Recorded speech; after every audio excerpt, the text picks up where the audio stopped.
Assalamu alaikum, my dear students. I am Tawseef sir, your SST teacher. I hope you are all doing well. My dear students, आज हम पढ़ने जा रहे हैं chapter number 12 history से and the topic is ancient Jammu Kashmir and Ladakh, यानी हमें Jammu Kashmir and Ladakh की हिस्ट्री के पास्ट के बारे में जानना है इस चैप्टर में। सबसे पहले हमें अपने जो हमारा कश्मीर है जिसमें हम रहते हैं उसके बारे में जानेंगे। कश्मीर जैसे कि आप सब जानते हो कि इसको पैराडाइज ऑन अर्थ कहते हैं और इसके बारे में ये कहा गया है कि things that even in heaven are difficult to find are common here, यानी जो जन्नत में हमें चीज़ें मिलना मुश्किल है वो कश्मीर में कॉमन है, आम पाई जाती हैं। ये एक बुक में लिखा गया है, राज तरंगी, जिसको कल्हान ने लिखा है। एक पोइट है जो कश्मीर के हिस्टोरियन है, कश्मीर की हिस्ट्री उन्होंने लिखी है। राज तरंगी एक बुक है। और आपको पता है कि कश्मीर जो है वो माना जाता है इसकी ब्यूटी के लिए पूरे वर्ल्ड में। यहाँ के लॉफ्टी माउंटेन्स, सैफरन, आइसी वाटर्स, ये सब ब्यूटीफुल इस वैली को बनाते हैं। यहाँ के जो ये गार्डन्स है या पहाड़ है, बड़ी बड़ी चोटियाँ है। अब हम कश्मीर के हिस्ट्री के बारे में कुछ जानने की कोशिश करेंगे। मिलियंस ऑफ ईयर्स एगो जो ये कश्मीर वैली है थी, मतलब इसमें एक पहले क्या था, माउंटेन लेक, यहाँ पे खाली पानी था जिसको सती सारस बोलते हैं, यानी मिलियंस ऑफ ईयर्स यहाँ पे खाली वास्ट माउंटेन लेक था। फिर क्या हो गया, वॉल्केनिक इरप्शंस जब ज़मीन के नीचे आ गई तो ये माउंटेन्स जो है, ये जो लेक फॉर्मेशन है ये ड्रेन हो गई, यानी ये पानी जो है ये निकल गया, मतलब ड्रेन होने लगा और ये ज़मीन का टुकड़ा जो है खुश्क होके फिर यहाँ पे लोग बसने लगे। और एक ट्रेडिशनल थ्योरी है यहाँ के बारे में, बोलते हैं कि यहाँ एक ऋषि जो थे, मतलब यहाँ जो ये वास्ट लेक थी उन्होंने इसका पानी निकाला है, उसका नाम कश्यप था। वो एक ऋषि था, मतलब जिसको हम सेंट भी बोल सकते हैं, सेज, यानी उसने इसका पानी निकाला है और इसको खुश्क किया है। तो we know about the people who lived in Kashmir as early as 1.5 million years. हम कश्मीर की हिस्ट्री के बारे में खाली यहाँ के लोग जब बसे थे 1.5 मिलियन ईयर्स एगो के बारे में बोल सकते हैं।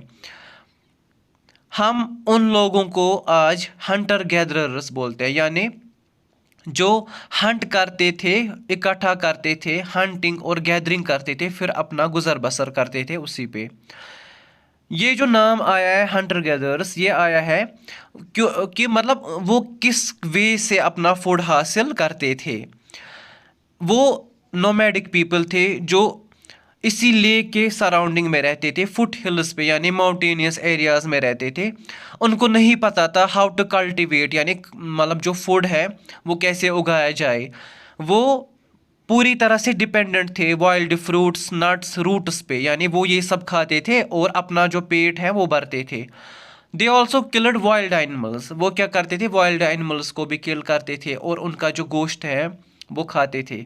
इसीलिए और उनको खास नाम दिए गए नोमैड्स, यानी वो कॉन्स्टेंटली मूविंग पे थे, मूव करते थे from one place to another in search of food and shelter. यहाँ पे आप जानते हो पहलगाम में लिदर वैली है, या लिदर रिवर जहाँ से बहता है उसको लिदर वैली या पहलगाम, और बहुत सारी प्लेसेस पे आर्कोलॉजिस्ट्स जो हैं उन्होंने फाउंड किए हैं टूल्स जो किसके बने थे, यानी वो इन्हीं हंटर गैदर्स के टूल्स उन्होंने आर्कोलॉजिस्ट ने निकाले हैं, फाइंड आउट किए हैं। जैसे एक्सिस, ब्लेड्स, वो किससे बनते थे, स्टोन्स, वुड और बोन्स से, यानी अपना शिकार, अपनी ज़िंदगी को के गुज़र बसर करने के लिए वो इन टूल्स को यूज़ करते थे। अब हमें इसके बाद जो है ख़ास एक टॉपिक पढ़ना है, दैट इज़ बुरज़हाम, यानी 5000 ईयर्स एगो बुरज़हामा एक सेटल्ड लाइफ कैसे होती थी और उसके बारे में हमें पढ़ना है। हिस्टोरियंस और आर्कोलॉजिस्ट्स ने बहुत सारी एक्साइटिंग चीज़ें जम्मू और कश्मीर में मतलब फाइंड आउट की।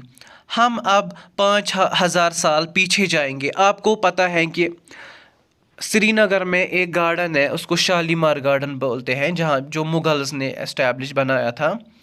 वहाँ पे एक प्लेस है जिसको बुरजहामा बोलते हैं कि थाउजेंड्स ऑफ ईयर्स एगो किसी ने भी नहीं सोचा था कि वहाँ कोई स्पेशल चीज़ मिलेगी। यानी बहुत सालों पहले, उससे भी पहले एक जगह है वहाँ पे, वहाँ कोई बसता हुआ, मतलब पास्ट में कोई वहाँ रहा होगा, किसी ने भी नहीं सोचा था।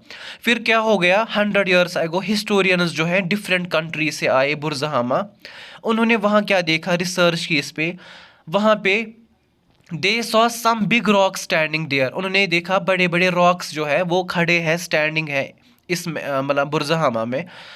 तो उन्होंने सोचा कि ये किसी मतलब कुछ पुराने ज़माने में लोगों ने यहाँ पे रखे होंगे, इनमें क्या राज है। तो वो ढूंढने लगे, फाइंड आउट करने लगे इसके बारे में। Big rocks that people had put up, इन्होंने रखे होंगे। उन रॉक्स को जो ये इन्होंने खड़े रखे थे उनको मेगालिथस बोलते हैं। अब ये सवाल है मेगालिथस कैसे आए, किन्होंने रखे। आर्कोलॉजिस्ट ने कुछ इंटरेस्टिंग चीज़ें इस बारे में निकाली। उन्होंने सोचा कि ये शायद इसके जो ये मेगालिथस है, इस ज़मीन के नीचे जहाँ ये खड़े हैं रॉक्स, इस ज़मीन के नीचे कुछ ना कुछ ज़रूर होगा। तो दे बिगेन टू डिग, इन्होंने ज़मीन को खोदना स्टार्ट किया। बहुत साल जब केयरफुल डिगिंग हो गई, उन्होंने एक एक्साइटिंग डिस्कवरी की। वहाँ पे क्या था, जो लोग उन्होंने पीपल हैड लिव्ड इन बुरजहामा, उन्होंने सोचा कि 5,000 साल पहले, और उन्होंने फाइंड आउट किया, ये इसका सबूत पाया कि 5,000 साल पहले लोग यहाँ रहते थे। बुरजहामा के लोग जो थे वो इसी अंडर द ग्राउंड रहते थे, और उनके जो रूम्स होते थे वो पिट्स, यानी जो गड्ढे होते हैं उस तरह के उन्होंने पाए। जब एक खुदाई की, जो पिट्स इस ज़मीन के नीचे, उनमें स्टेप्स होते थे नीचे जाने के लिए, वहाँ पे कमरे भी होते थे। दे वियर ओपन, ये ओपन है होते थे ऊपर, और उनकी स्टेप्स होते थे जो नीचे जाके इन और आउट मतलब वो यूज़ करते थे। और वहाँ पे एक कमरे से दूसरे कमरे में जाने के लिए मतलब रूम्स भी हुआ करते थे। और आर्कोलॉजिस्ट ने वहाँ फाइंड आउट किया ऐश इन रूम्स में। यानी ऐश क्यों पाया, क्योंकि ये एक हमें आइडिया देता है कि वो फायर भी जानना, मतलब फायर क्या होता है, या फायर का इस्तेमाल भी वो करते थे so long ago. They may have used fire to cook food, शायद वो फूड को कुक करने के लिए यूज़ करते थे, या लाइटिंग के लिए, या अपने आप को वार्म रखने के लिए सर्दी के मौसम में, या टू स्केयर अवे एनिमल्स, जानवरों को दूर भगाने के लिए। मगर अब कभी रेन होती थी, स्नो होती थी, वो अपने घरों को कैसे कवर करते थे। The rooms at Burzahom were covered by roofs made from the bark of trees, यानी जो ये बार्क ऑफ ट्रीज होते हैं, बार्क ऑफ इसी बुर्ज ट्रीज जो होते हैं, जिसको बिरिश भी बोलते हैं इंग्लिश में, बुर्ज हम कश्मीरी में बोलते हैं उसको।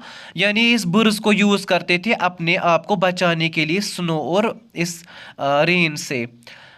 तो हम अब मतलब बोल सकते हैं कि इस प्लेस को इसी नाम पे, यानी बुर्ज ट्रीज को वो यूज़ करते थे, फिर इस जगह का नाम बुरजहाम पड़ा।